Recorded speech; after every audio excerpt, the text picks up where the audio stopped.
Alright, so this is what we're gonna do. We're gonna turn on the device. We're gonna go here and my devices. Disto X6, connect. Alright, once it's connected, we have several options here. The ones that we're gonna use for this case is gonna be this one. We can use two of them. We can do measure 3D or measure facade. I like the measure 3D. You can capture the points and then flatten them out, or you can do it automatically with this one by establishing a plane. So what we're gonna do is this one for now. Okay, so it's connecting. Yep, it's connected to the Disto. The Disto wants to be calibrated, so what we're gonna do is just put it there, the bubble in the center. Leave it there for a second. Okay, and then we're gonna turn 90 degrees. Okay, and then we're gonna go another 90 degrees.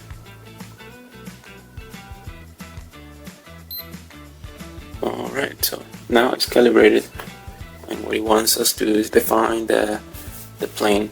So I'm gonna use that bookcase for purposes.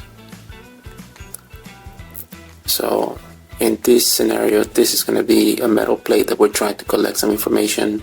It's gonna be the shape of the opening, and it's gonna have a round center for a connection, and one of those little boxes is gonna be another connection, an opening in the plate that we're gonna imagine there. So first he wants us to measure 2 points to create a projection plane. So I'm gonna use this, the front of the bookcase, as the projection. So we're gonna hit shoot Disto. Then we're gonna measure the second point, and you can use this to move it, and also this to do the micro adjustment. So here we're gonna go here and shoot the second point. So now it created a plane for the facade. In this case, it's gonna be the imaginary piece of metal that we're gonna do.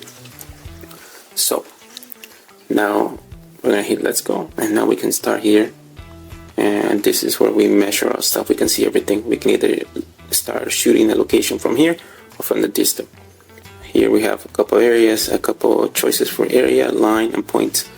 In this case, we're gonna do the outside of this opening, so we're gonna hit line, and we're gonna go here. Let's try to be, there we go. We're gonna do that there as accurate as possible. It collects the data, then we're gonna move it here.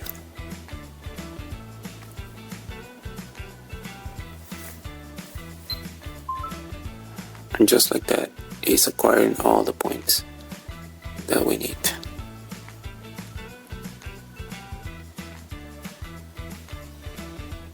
Oh, the instrument leg is on my way, in my way. So I'm just gonna use this other opening here.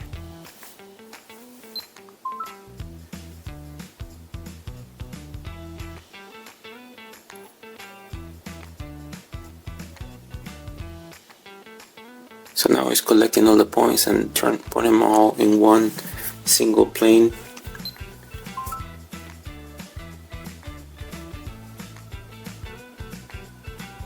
So everything's going to be in elevation 0 if you see it flat. Here is the first one again.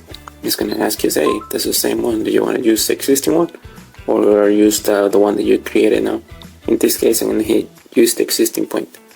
So it's going to create the shape. So now we're going to locate one of these tiny boxes as if it was an opening for whatever application we're using. So we're going to hit the line again. It makes a new line. You dial in where you want to measure. Notice how it's so convenient that as when you do an area with you close the figure, it actually tells you the area and the length of the perimeter, so that's pretty cool. So we're gonna measure that.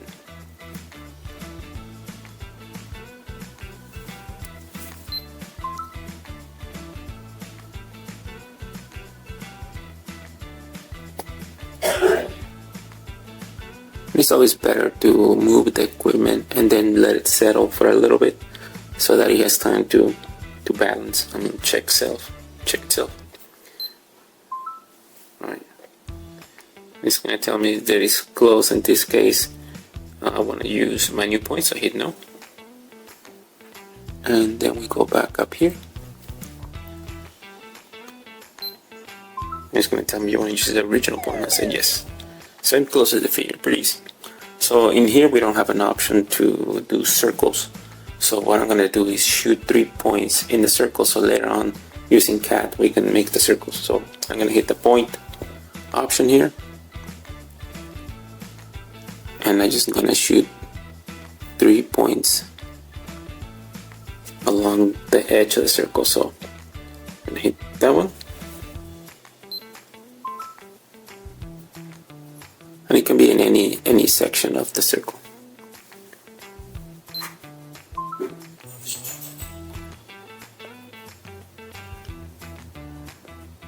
Something like that. Okay, let's say we have another opening over here. We can do the inside of that one instead. Okay, I can go across and shoot the other side.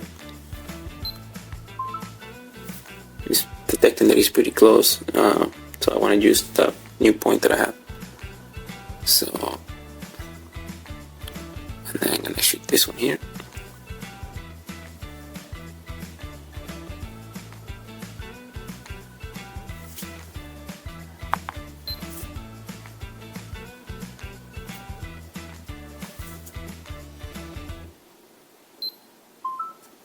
Okay.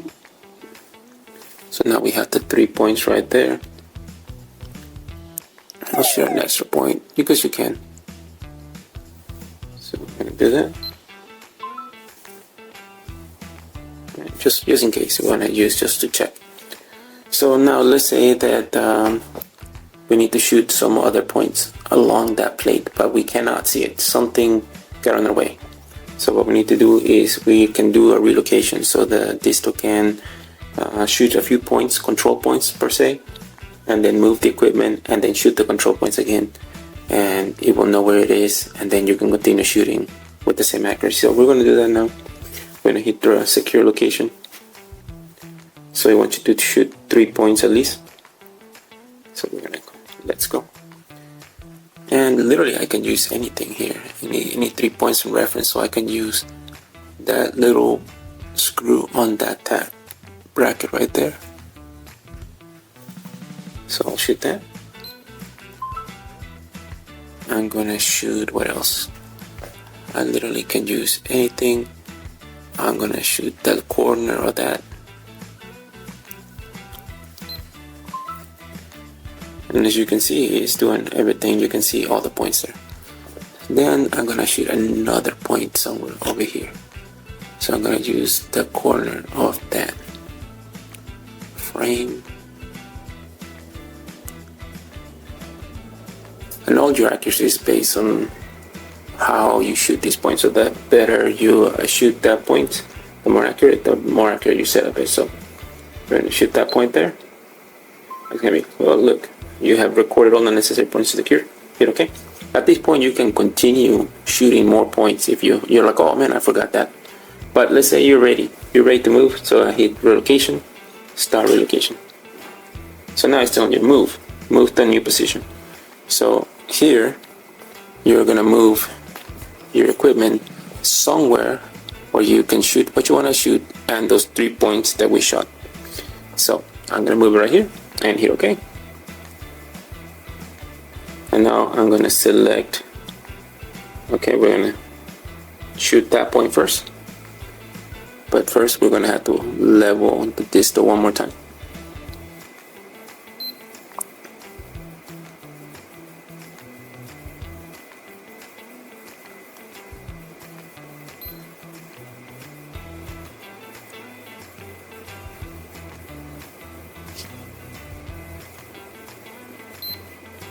It doesn't have to be perfectly level because it knows exactly where it is. Okay. So we're gonna shoot that location. We know that's the one right there. So I selected it. Okay, now we're gonna select point number 2, which was a little screw over there.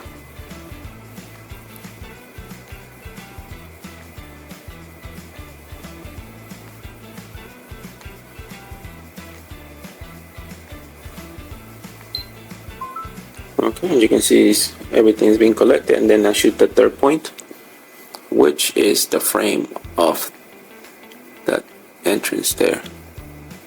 So I'm gonna put it right there.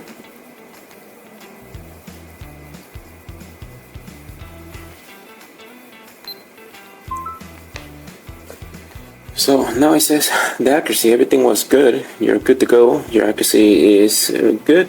You can collect more points to remeasure them again, so it has some more accuracy. In this case, it's not that crucial, so we can go ahead. No, go ahead. So now we are set up again, and now we can continue shooting what we need to do. In this case, let's say, oh, we forgot to shoot one of those boxes right there, or an opening. So I'm gonna hit line.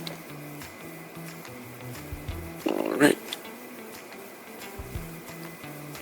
This works great for fabrication, because then you can do all sort of things like missing parts, like if something breaks, you can create a new part just using this. This one is using just 2D, but you can use a 3D, the 3D measure, so that you can do a whole 3D figure, in case you're doing like something 3D printing or something like that.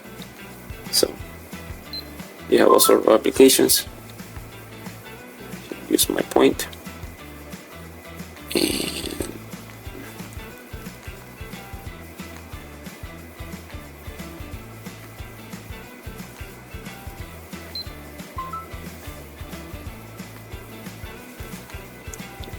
then we'll close the figure.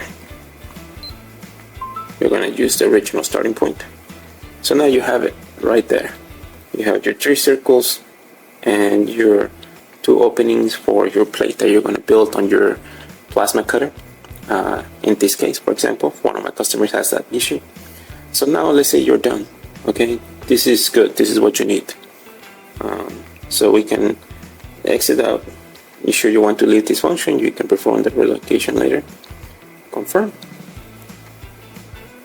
So now it's going to save it. So we go back. Oops, not that far back. Then we go to the organizer. We go to all, and you see our project is saved right there. And you can see our project right there. And I can export it. Now I can export it as a DXF, DWG. I find it better maybe on DWG because it's more accurate. The DXF is more a figure, so instead of having points, you're going to have crosses. DWG is going to have more information. So we're going to do a DWG 2D. So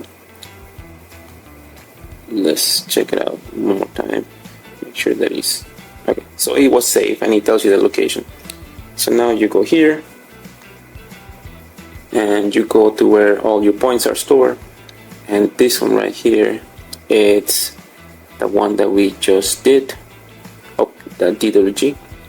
So now you can go ahead, select it, share, and I'm gonna use my Outlook to email it to myself, to ray.g4gr. I can actually just hit me. There you go. Test. And that's it. Now it sent all the stuff that we did into my Gmail or my Outlook, and then I can go ahead and use the computer to do the rest of the work. So follow me now to the next part, where I'll show you how to do the circles and everything. Thank you for watching this part. Hello and welcome.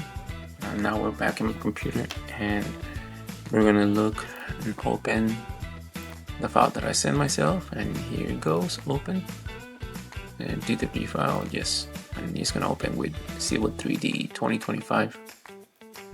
In this case, it's gonna tell me that it's not the exclusive license Autodesk program. It's okay, we just continue open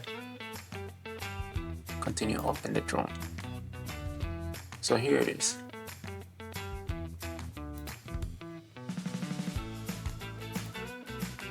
Here is all the points that we did. Of course, it brings it like this. It tells you the dimensions that you want, what each dimension is. You can go ahead and keep all this, reduce it, make it smaller, or you can just delete it if you don't need it. I like to delete it just because I really don't need it. So what I will do is a quick select similar.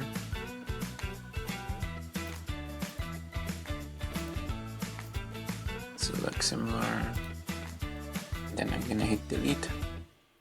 And just like that, we have our points. So as you can see, everything comes on. There's no points, but it creates this X's where you can create points and do also alteration using a snap-on. So we have the openings that we're going to create for our plasma cutter or whatever application we're going to use this on. Here are your circles. So in order to make the circles here, I'm going to use my circle command in AutoCAD, right? And it's asking me for a center point. In this case, I don't have a center point, so I hit down arrow, and it's telling me, okay, 3-point, 2-point way to make a circle. I'm going to use the 3-point because I have it. I use the center of each of the intersections there, and there's your circle. Same thing here. So we're gonna use space, pick the same thing, arrow for 3, that one,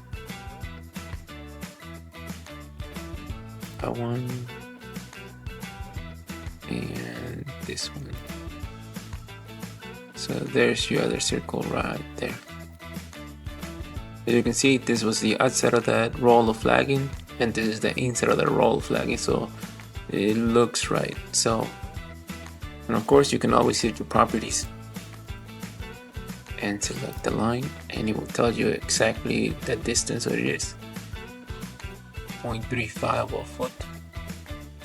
It's a small box.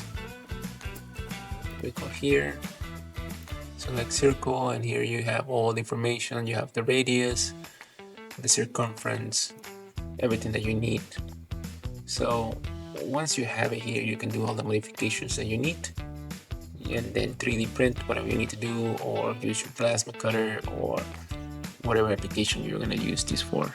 Or just if you're going to do a CAD file drawing of a bookcase that you want to modify, something you want to design, or maybe a room, all 4 corners of the room, windows, doors, anything that you possibly need, the Disto can do it. And remember, the memory of the Disto X6, it has an ability to save quite a bit of points itself, but if you use the Disto app, as much as you can store as many points as you can using the memory of your tablet. So it's a fantastic tool, extremely inexpensive for all your purposes. I appreciate you guys sticking with me and going through this tutorial. Let me know if you have any questions.